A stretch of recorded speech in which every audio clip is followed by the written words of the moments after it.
Hi YouTube, Dozer here with a second installment in the How to Play Prism series. This will be Piloting Prism, Episode 2, Introduction to Tank Prism. For today's episode, we'll be focusing on how to pilot Tank Prism 3.0 at the request of FabI from YouTube. Tank Prism can be a tricky deck to pilot to get the win. There are many cards tied directly to player knowledge such as Fantasmaclasm, Whispers of the Oracle, Tome of Divinity, and so on in our list. In order to properly pilot this deck, you'll first want to check out this video in order to learn the basics of how Prism's auras work mechanically. From here on, I'll assume you are familiar with Prism's basic mechanics, so let's get started. Tank Prism is an approach to Prism that is highly focused on the long game. You're not trying to race your opponent down per se, but rather trying to outvalue your opponent over the course of the game. In order to achieve this, we aim to abuse spectral shields and how they interact with Luminaris in order to deal chip damage to our opponent, while stonewalling their offense. Then, once enough chip damage has been dealt, we can start to threaten lethal with efficient phantasm attacks, such as our Heralds and Fantasmaclasms, while also threatening chip lethal with a steady supply of spectral shields. The composition of the deck informs the way we play out any given matchup. We run around 30 attack actions, 12 defense reactions, 22 instants, and a combination of non-attack actions and attack reactions. In any given game, we essentially have a deck which is half offense and half defense. Included among these offensive options are cards like Herald of Erudition, Fantasmaclasm, and the various heralds such as Wartune, Protection, Ravages, and Rebirth. Beyond those, we run defense reaction cards like Sink Below, Soul Shield, and Fate Foreseen. These are all crucial to our game plan as Prism, because of how many instants we run. Prism's most versatile cards are her auras, all of which are also instants. Because of this property, we can play them in response to other things, with the downside being that these cards cannot block at all, while also being very expensive to play from hand. Because of this, having cards that help us filter our hand is crucial in coming out on top in a given match. For instance, Sink Below allows us to put an aura, such as Genesis, to the bottom of our deck, and can allow us to draw into a card that can block. This can be necessary on turns when you are trying to protect your spectral shields. Soul Shield functions in a similar fashion, and using these in conjunction with Fate Foreseen allows us to optimally block as often as possible while setting up for our next turn of blocks. But how do you win a match by blocking? Well, the core method is to pitch a yellow to activate Luminaris. From there, you can attack with each spectral shield you kept alive for 1 damage each. Your opponent is unlikely to block this damage with cards from hand or armor until very late in the game, as if they do try and block this damage, we are slowing the game down, which puts us further into our comfort zone. For instance, in Flesh and Blood, you draw to your full hand size at the end of your turn. Because of this, you are rewarded for dumping your hand when going on the offensive, and your offense is weakened when you decide to block. You forfeit damage in order to prevent damage. Normally, blocking is a nice bonus. You can't use every card in your hand on the next turn, so you stop some damage and swing. Or you save a defense reaction to stop a key on-hit effect, like card draw from the card Snatch. However, in our case, we aim to abuse our defense in order to keep our own aggression up. By keeping our spectral shields alive, we can create vast life total differences for the first half of the game. We can do this until we feel that our deck is set up to put pressure on the opponent, and we can then start to use our own life total as a resource to throw heralds at our opponent until one of us loses. Additionally, spectral shields are nearly impossible to block, as doing so makes you less able to destroy them on the next turn. So if you gain the upper hand in the endgame with control of shields, you will be able to put your opponent into a lose-lose scenario, where they cannot win if they block, and they cannot win if they don't block. For instance, if they do decide to block your spectral shields in the endgame, they are forfeiting resources and damage that they could be throwing at you to break your shields.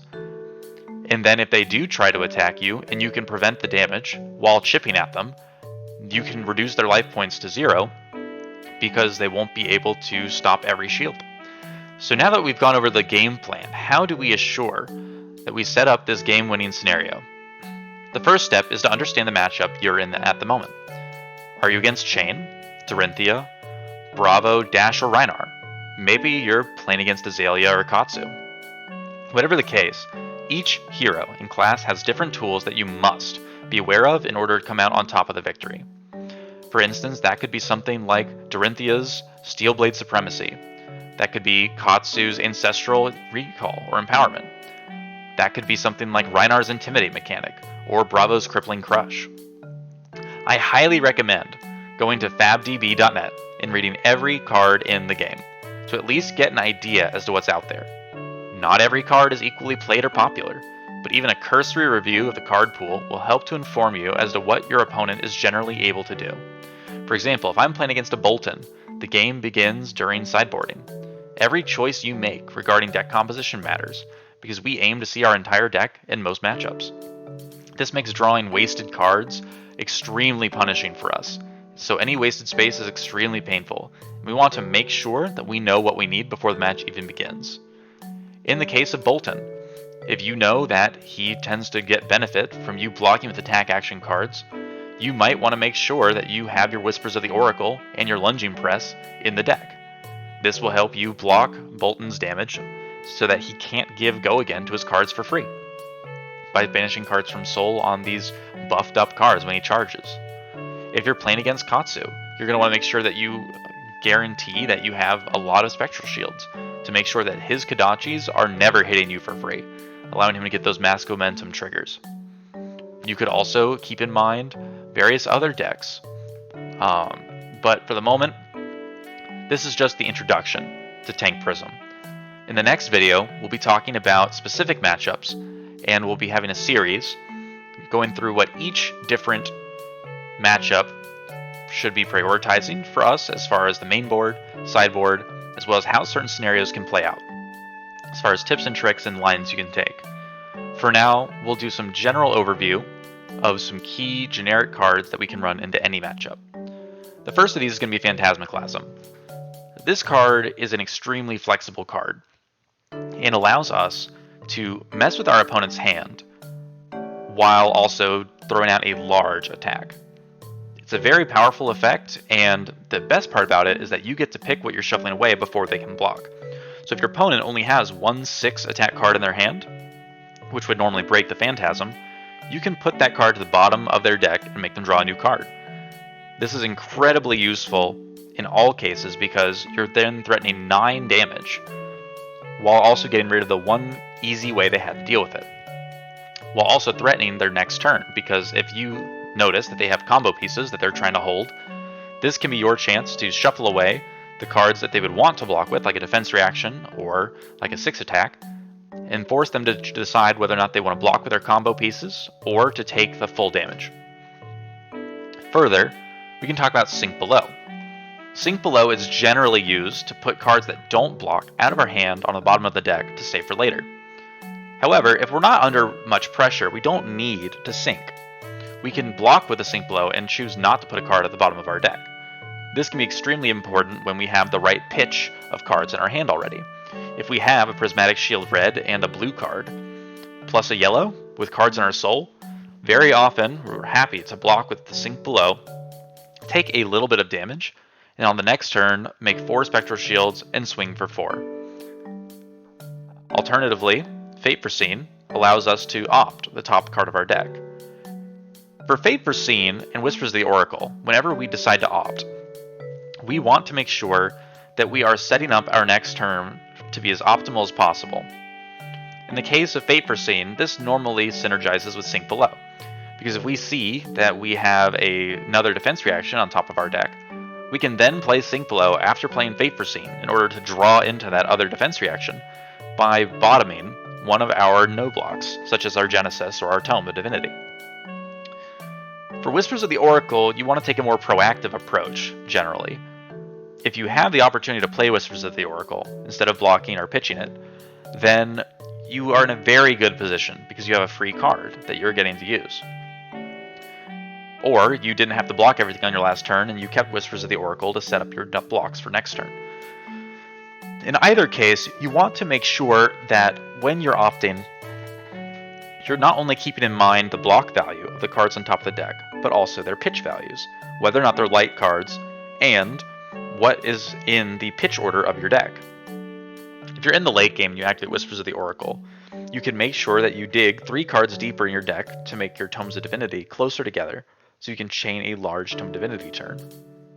You could also go ahead and sort through the top 3 cards of your deck and say, okay, well, if I'm playing Erudition this turn, and I want to guarantee that I'm going to draw that Erudition, that's 3 cards down, or 4 cards down if you remember your pitch, then you can use Whispers of the Oracle to fast forward yourself to that point, get those cards in your hand, and have a really efficient turn. Because a lot of the times when we draw cards, we'll be drawing cards that don't advance our offensive game plan. That could be something like a defense reaction or something like a Blue Herald. However, if we can stack our deck with Whispers of the Oracle in order to guarantee that our turn is going to be as offensive or as defensive as we need, it allows us to run this more half defense, half offense list while still maintaining the edge whenever we need it. The other generic card that we'll be talking about in this video is going to be Lunging Press. Lunging Press is a very powerful attack reaction that costs 0 to play and adds us 1 damage to our attacks. The main targets we're going to be looking to play this on is Pursuit of Knowledge, Herald of Judgment, and Herald of Erudition. Normally, people will exact block these cards because their on-hits are so threatening that if they let these hit, such as Herald of Judgment versus Chain, Herald of Erudition versus anybody, and Pursuit of Knowledge versus anybody, they will normally not allow this card to resolve. However, for 0 resource, we can play Lunging Press either out of our hand or arsenal to get that card over the edge, hit the opponent, make them waste their blocks and armor if they used it, and still get the on-hit anyway, to either draw more cards at the end of our turn or during our turn, or to debuff our opponent. You can also use it on your other cards too, but Lunging Press should normally be saved to be used with your crucial on-hits like Erudition and Pursuit of Knowledge. And in the meantime, you can pitch it away as a blue or use it to block for 2 block. Otherwise, as far as general matchups go, that seems to be the end of things. Thank you very much for watching. Look out for the next video where we'll be talking about character-specific matchups, and we'll be starting with Boltyn. Subscribe for more Flesh and Blood content, and I'll see you in the next video. Peace.